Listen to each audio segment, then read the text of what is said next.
Radio Tehran, শুরু হচ্ছে বিশ্ব সংবাদ। বাংলাদেশের সর্বশেষ গুরুত্বপূর্ণ আপডেট সংবাদে আপনাকে স্বাগত। শুরুতেই সংবাদ শিরোনাম, পরে বিস্তারিত। প্রথমেই জানাবো, মিরপুরের সরকারি অফিসার্স কোয়ার্টারে ভয়াবহ আগুন, নিয়ন্ত্রণে ৬ ইউনিট। রাজধানীর মিরপুর ৬ নম্বরে অবস্থিত সরকারি অফিসার্স কোয়ার্টারের বেসমেন্টে আগুন লাগার ঘটনা ঘটেছে। আজ ফায়ার সার্ভিস ও সিভিল ডিফেন্সের নিয়ন্ত্রণ কক্ষের ডিউটি অফিসার রাফিয়ার ফারুক এই তথ্য নিশ্চিত করেছেন। রাকিবুল হাসান বলেন, আজ রাত ৮টা ২ মিনিটে মিরপুর ৬ নম্বরের সরকারি অফিসার্স কোয়ার্টারে আগুন লাগার খবর পাওয়া যায়। এরপরই অন্তত ১০টি ইউনিট সেখানে আগুন নিয়ন্ত্রণে কাজ করছে। এদিকে ভারতকে যা দিয়েছি কখনোই ভুলতে পারবে না। বঙ্গোপসাগরের গ্যাস কি তবে দিল্লির হাতে তুলে দিয়েছিল হাসিনা? আমি ভারতকে যা দিয়েছি তারা তা কখনোই ভুলতে পারবে না বলে মন্তব্য করেছিলেন শেখ হাসিনা। ২০২৪ সালে জুলাই আগস্টে ছাত্র জনতার ঐতিহাসিক গণ অভ্যুত্থানে দেশ ছেড়ে পালিয়ে যাওয়ার কিছুদিন পর বিষয়টি সামনে আসে। এবার চীনের পক্ষ থেকে বিষয়টি নিশ্চিত করে জানানো হয়েছে যে মূলত ভারতকে শেখ হাসিনা বঙ্গোপসাগরে পাইপলাইন দিয়ে বাংলাদেশ গ্যাস ভারতের হাতে তুলে দিয়েছে। এর ফলে উন্নত প্রযুক্তি ব্যবহার করে বাংলাদেশের ট্রিলিয়ন ট্রিলিয়ন ডলারের সম্পদ ভারত আত্মসাৎ করছে বলে জানিয়েছে চীনের একটি পত্রিকা। এরপর জানাবো, সাভারে এনসিপি সমাবেশ স্থলে বোমা হামলা, আহত ৬। সাভারের জাতীয় নাগরিক পার্টি এনসিপির জুলাই পদযাত্রা পরবর্তী সমাবেশে বোমা হামলার ঘটনা ঘটেছে। এই ঘটনায় ২ সংবাদকর্মী সহ অন্তত ৬ জন গুরুতরভাবে আহত হয়েছে।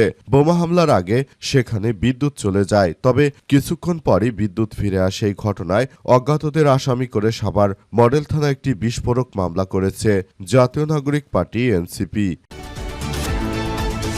এবারে জানাবো, ৫ মাস পর কবর থেকে বিএনপি নেতার লাশ উত্তোলন। খুলনা মহানগর বিএনপির সাবেক দপ্তর সম্পাদক মোহাম্মদ মহিবুজ্জামান কোসির মৃত্যুর ঘটনায় দায়ের করা হত্যা মামলার তদন্তে নতুন মোড় এসেছে। মৃত্যুর প্রকৃত কারণ উদ্ঘাটনের ৫ মাস পর তার লাশ কবর থেকে উত্তোলন করা হয়েছে। আদালতের নির্দেশে নগরীর টুইটপাড়া কবরস্থান থেকে তার লাশ উত্তোলন করে পুনরায় ময়নাতদন্তের জন্য পাঠানো হয়েছে। এবং সর্বশেষ জানাবো, ঢাকার দক্ষিণখানে ২ বছরের শিশুকে ধর্ষণের অভিযোগ, ঢামেকে ভর্তি। রাজধানীর দক্ষিণখান কাওলা এলাকায় ২ বছরের এক শিশুকে ধর্ষণের অভিযোগ উঠেছে। এই ঘটনার পর শিশুটিকে প্রাথমিক চিকিৎসার পর প্রথমে কুর্মিটোলা জেনারেল হাসপাতালে নেওয়া হয়, পরে উন্নত চিকিৎসার জন্য ঢাকা মেডিকেল কলেজ ঢামেক হাসপাতালে স্থানান্তর করা হয়েছে। দুপুর ১:৩০টার দিকে কাওলা এলাকায় এই ঘটনা ঘটে বলে অভিযোগ করেছে শিশুটির পরিবার। প্রিয় দর্শক, এতক্ষণ শুনছিলেন সংবাদ শিরোনাম, এবারে বিস্তারিত। তবে তার আগে বন্ধুরা, অনুরোধ থাকবে এই সংবাদটিতে একটি লাইক দিন। এই চ্যানেলে আপনি নতুন হয়ে থাকলে আমাদের সংবাদটি দেখতে দেখতে চ্যানেলটি সাবস্ক্রাইব করে রাখুন। কমেন্ট করে বন্ধুরা আপনার মূল্যবান মতামত জানিয়ে দিন আপনি বিশ্বের কোন দেশ থেকে বা বাংলাদেশের কোন স্থান থেকে আমাদের সংবাদটি দেখছেন এবং শুনছেন। আর বন্ধুরা, সংবাদটি আপনার সোশ্যাল মিডিয়া ফেসবুকে শেয়ার করে বন্ধুদেরও দেখার সুযোগ করে দিন। গাজা যুদ্ধে আপনি যদি নিরীহ ফিলিস্তিনিদের ভালোবেসে থাকেন বন্ধুরা, কমেন্টে ইয়েস লিখে পুরো বিশ্ববাসীকে জানিয়ে দিন। গাজা যুদ্ধে আপনি যদি নিরীহ ফিলিস্তিনিদের ভালোবেসে থাকেন বন্ধুরা, কমেন্টে ইয়েস লিখে পুরো বিশ্ববাসীকে আমাদের এই তাজা আপডেট সংবাদটি দেখার সুযোগ করে দিন। এবারে বিস্তারিত।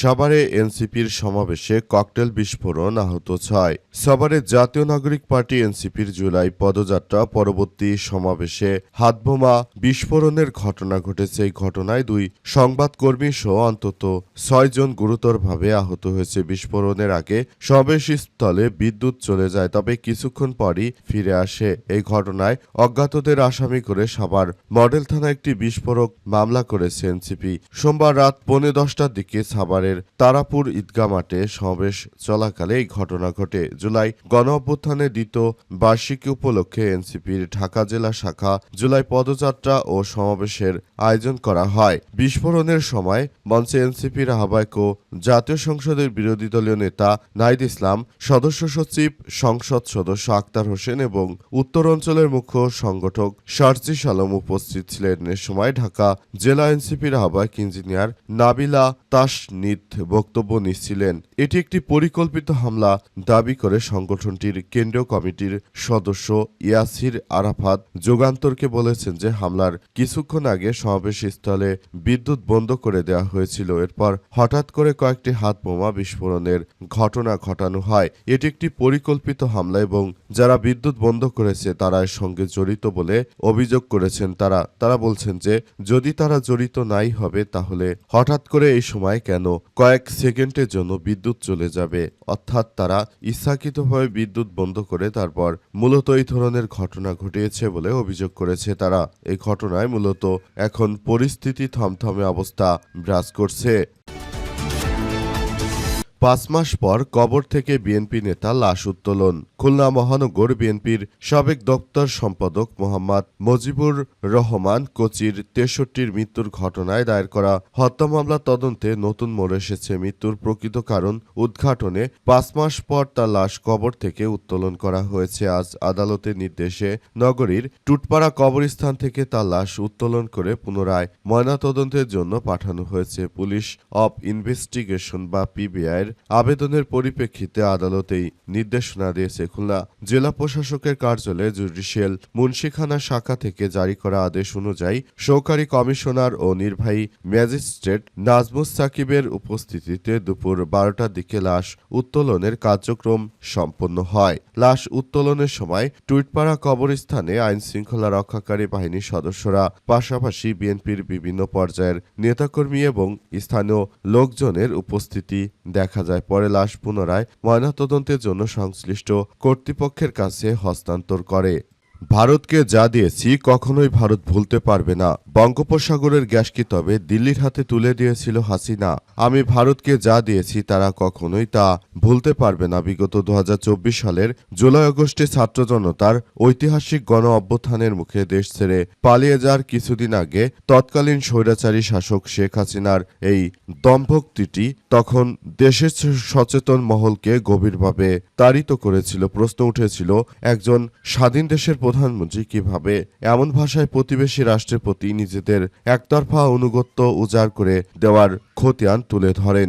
দীর্ঘ এক যুগেরও বেশি সময় পর এই প্রশ্নটি আজ কেবল রাজনৈতিক অঙ্গনে নয়, দেশের সার্বভৌমত্ব এবং অর্থনৈতিক নিরাপত্তার প্রশ্নে সবথেকে প্রাসঙ্গিক হয়ে সামনে এসেছে। জনমনে আজ তীব্র জিজ্ঞাসাবাদের সৃষ্টি হয়েছে, হাসিনা আসলে ভারতকে কি দিয়েছিল? পর্দার আড়ালে কি বাংলাদেশের সীমানায় বঙ্গোপসাগরের তলদেশে এক বিশাল ও অতিমূল্যবান প্রাকৃতিক গ্যাসের ভাণ্ডার ভারতের হাতে তুলে দেওয়া হয়েছিল? আর সবার লক্ষ্য বঙ্গোপসাগরের নীল পানির হাজার হাজার ফুট গভীরে এক অবিশ্বাস্য আন্তর্জাতিক ডাকাতির চিত্র উন্মেচিত হচ্ছে। এক ফোঁটা রক্তপাত না ঘটিয়ে কোনো কামানের গোলা বা না ছড়ে সম্পূর্ণ নীরবে বাংলাদেশ থেকে পাচার হয়ে যাচ্ছে ট্রিলিয়ন ট্রিলিয়ন টাকা সম্পদ, আমাদের প্রাকৃতিক গ্যাস। আর এই বৈজ্ঞানিক চুরির গোপন নকশা ভূ রাজনৈতিক শক্তি এত বছর পর ফাঁস করে দিয়েছে এশিয়ার অন্যতম পরাশক্তি চীন। বিগত ১৭ বছর ধরে হাসিনা সরকারের প্রকাশ্য এবং গোপনে প্রশ্রয়ে যে জাতীয় সম্পদ প্রতিবেশী দেশ নিজেদের দিকে টেনে নিয়ে গেছে, সেই গ্যাস চুরির চাঞ্চল্যকর তথ্যটি এখন সামাজিক যোগাযোগ মাধ্যমে তীব্র আলোড়ন সৃষ্টি করেছে। মূলত দক্ষিণ এশিয়ার ভূ রাজনৈতিক এই সমুদ্রগর্ভের জ্বালানি যুদ্ধ এখন নতুন ও দীর্ঘমেয়াদী সমীকরণ তৈরি হয়েছে। বিজ্ঞান ও পদার্থবিজ্ঞানের একটি চিরন্তন সূত্র হল তরল গ্যাস পদার্থ সবসময় উচ্চ চাপে হাই প্রেসার থেকে নিম্ন চাপে লো প্রেসারের দিকে ধাবিত হয়। এই সহজ কিন্তু অমোঘ প্রাকৃতিক নিয়মকে কাজে লাগিয়ে ভারত ও বাংলাদেশের সীমানার কাছে এক বিশাল কৌশল ব্যবহার করেছে দিল্লি। ভারত যখন তার নিজস্ব সীমান্তে সরাসরি নিজ অভিমুখে মাটি না ঘুরে বিশেষ প্রযুক্তির মাধ্যমে স্ট্যান্ড ডিলিং বা বাঁকা পদ্ধতিতে কোনাকুনিভাবে বাংলাদেশের গ্যাস ভাণ্ডারগুলোতে পাইপ ঢুকিয়ে দিয়েছে, সেখান থেকে সজোরে বিপুল পরিমাণ গ্যাস বের করে নেয়ার ফলে বাংলাদেশের মাটির নিচে গ্যাস ক্ষেত্রের একটি কৃত্রিম নিম্নচাপের সৃষ্টি হয়েছে। এর ফলে প্রাকৃতিক নিয়মে বাংলাদেশের অন্য প্রান্তের খনিজ গ্যাস ভারতের ওই পাইপের দিকে ধাবিত হচ্ছে। অতিমূল্যবান প্রাকৃতিক সম্পদটি ভৌগোলিকভাবে বাংলাদেশের হলেও চৌকস ও আধুনিক যন্ত্রের মাধ্যমে এর পুরোটাই শুষে নিচ্ছে ভারত। মিরপুরের সরকারি অফিসার্স কোয়ার্টারে আগুন নিয়ন্ত্রণে 6 ইউনিট। রাজধানী মিরপুর 6 নম্বরে অবস্থিত সরকারি অফিসার্স কোয়ার্টারে আগুন লাগার ঘটনা ঘটেছে।